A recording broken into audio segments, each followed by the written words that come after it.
Laipni lūgt manā YouTube kanālā.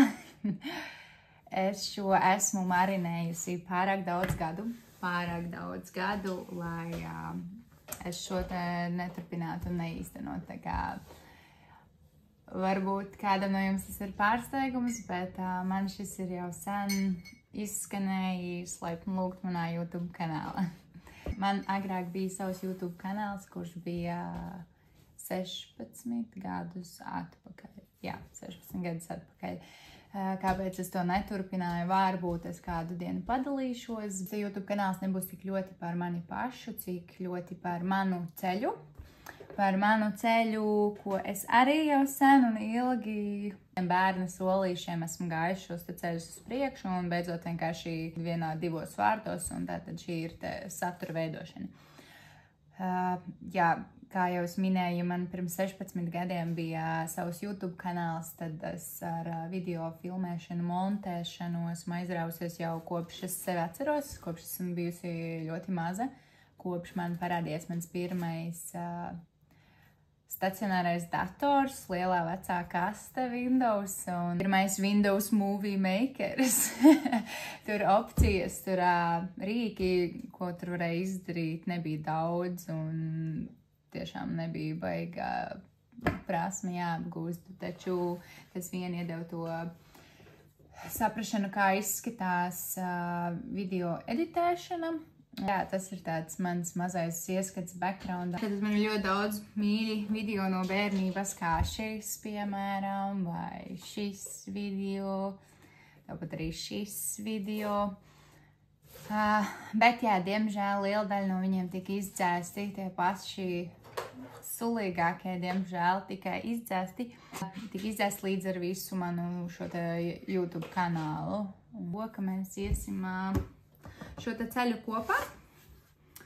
Es gribu jums, es gribu, lai šī ir mana dienas grāmata sev. Ja tu nāc šeit līdzi un tu šeit esi, tad paldies, es ļoti novērtēšu un man prieks, ka tev tas noderēs, jo šis nav tikai man. Bet pārsvarā šī ir, jā, mana dienas grāmata sev par to ceļu iet satura veidošanā. Pirmais. Tad ir pieņemt šo te lēmumu, kad es to darīšu. Tātad, diemžēl, sekas šim te lēmumam ir tādas, ka ir jābūt diezgan publiskai, tāpēc arī es nāku šeit, jo es, protams, varu to visu uzbūvēt un pats nebūt sociāla persona, tas vispār nav apspriežams, tas ir izdarāms, un arī liela daļa uzņēmumu un liela daļa aģentūru tā arī strādā, taču, jā, šis ir mans ceļš, un viss ir arī par to savu nospiedumu sev, ne tikai pasaulē. Tā kā šis ir tas mans nospiedums, un es zinu, ka man tas ir jādara. Tas ir vairāk kārtīgi pierādījies, un tieši tāpēc es eju šo ceļu, un noteikti ceļi ir dažādi un vairāki. Otrais, numur 2. Vizuālā identitāte. Do kādu platformu, kurā tu paziņosi to. Kurā tu darbosies, kurā tu veidosi savu portfolio. Tātad te arī mēs nonākam pie numur 3. Tev ir jāizveido savs portfolio.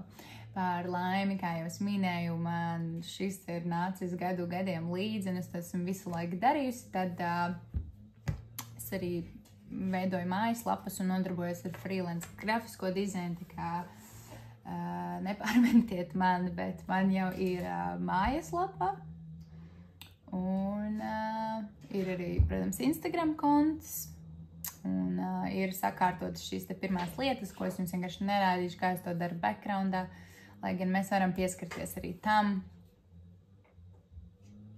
Bet, kad ir šī te mājaslapa vai ir šīs te platforma, kur tu savu saturu piedāvā un tu piedāvā savu pakalpojumu un piedāvā savu izlikts ir tavs portfolio, tad tālāk jau var sākt, tad mēs nonākam pie 4. punkta, kur var jau sākt kādu uzrunāt un kādam šo te pakalpojumu piedāvāt.